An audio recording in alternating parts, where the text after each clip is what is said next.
The Frankenstein Zombie by David Neal Miller is a 2019 graphic novel that asks the question, what happens when the monster of Frankenstein wakes up to find he's no longer the scariest thing in the room? Well, he becomes an unlikely ally with humanity when the dead rise to prey on the living. It's a monster with an identity crisis as he becomes a virtual folk hero to the humans who previously abhorred him. This graphic novel continuation of Mary Shelley's Frankenstein is set in the 19th century and told from the creature's perspective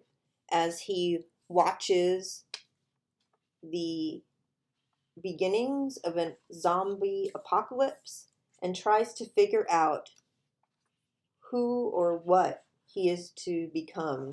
in the midst of all of this new mayhem, which kind of puts him, gets him off the hook for a lot of the chaos he's caused in the past.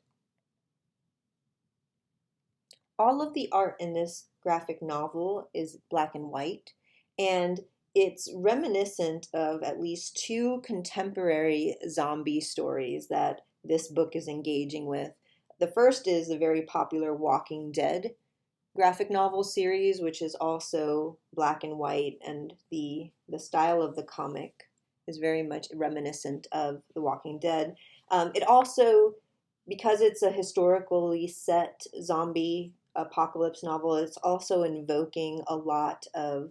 the popularity of Pride and Prejudice and Zombies, which the graphic novel for that franchise and trilogy is also set in black and white images in the same way. Although the violence is fairly tame for a graphic novel that isn't primarily meant for children,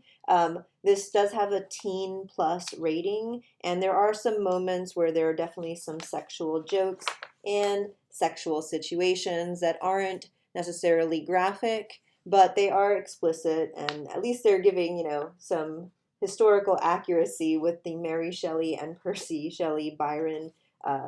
triangle. But it isn't a book that you would necessarily assign, but it would make for some great follow-up reading for students on their own time as a book that they might get from the library or at their local comic book store for comic book fans.